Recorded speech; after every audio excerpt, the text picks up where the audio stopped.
In the NHL, they decided to opt for an exciting Four Nations tournament instead of the traditional All-Star game with teams representing USA, Team Canada, Team Finland, and Team Sweden. This was a refreshing twist and adds a new layer of intensity and international flair to the festivities. While it was fun having two players from your Utah Hockey Club be represented in Olli and Juuso representing Team Finland, I gotta tell you, it was really bad to see that Clayton Keller didn't get picked for Team USA. The guy was snubbed, man. What a crock of shit.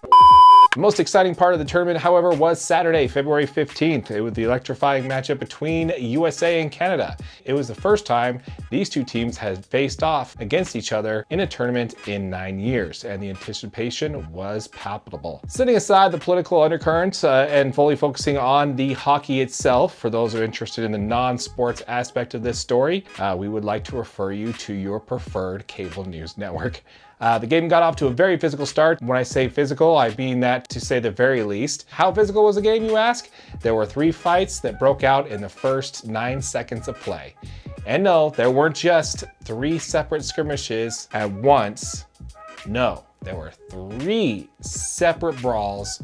The gloves dropped as the puck did. All 3 fights happening in the first 9 seconds of gameplay. As the American forward Matthew Tkachuk put it in the opening face-off brawl at Bell Center in Montreal, we needed to send a message.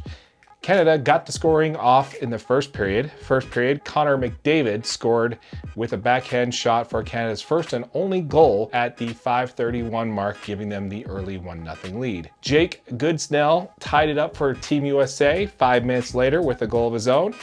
In the second period, Dylan Larkin gave the US the lead with a transition goal at the 13:33 mark. In the third period, Jake Guentzel scored again for Team USA at the 18:41 mark, making it a 3-1 final score. USA's Connor Hellebuyck was a wall in goal. He made over 25 saves to secure the win. The victory clinches US the spot in the championship game, making the first time they've won a game against Canada in a best-on-best tournament since 2010. The energy and competitiveness of this tournament has been nothing short of electrifying, but that excitement is not coming to an end just yet.